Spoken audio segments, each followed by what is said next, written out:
কাজ করলে ভুল হবে না এটা এমন না, কাজ করলে অবশ্যই ভুল হবে। কখনো ভুলে বড়টা লাগানো হবে বা কখনো ভুলে ছোটটা লাগানো হবে, বা এমন কিছু নাও হতে পারে যেটা দেখে এরকম মনে হচ্ছে। তো যাই হোক, এ জায়গা দিয়ে মনে হয় পাইপ রাখলে এই পানির পাইপ বা গ্যাসের লাইনের পাইপ বারবার ঢুকানো বা বের করা যাইতো, না ভাঙচুর করে। আর এখানে ফাঁকা ফাঁকা দেখা যাচ্ছে, ইটগুলো মনে হচ্ছে সর্বোচ্চ পরিমাণে কম সিমেন্ট বালু ফাঁকা জায়গাগুলোতে ব্যবহার করা হয়েছে।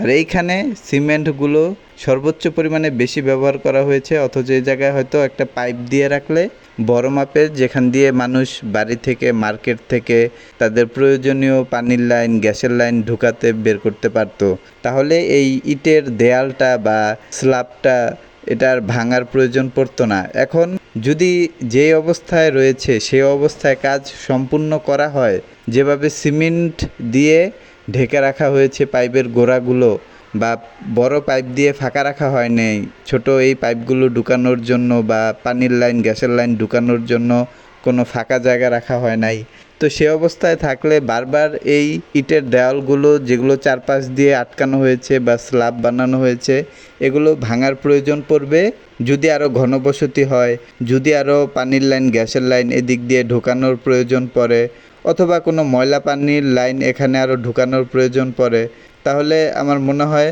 পাইপ দিয়ে রাখলে আগে থেকেই ভালো হবে। যেহেতু আমি জানি না, হয়তো আমারও ভুল হতে পারে। তো যাই হোক, ইটের অবস্থা দেখে খুব ভালো মনে হলো না, কেমন যেন ভাঙাচুরা ফাটা বেকাতেরা, মানে মনে হলো যে খুব ভালো দেখতে যে মনে হয় সেরকম ভালো মনে হয় নাই দেখে।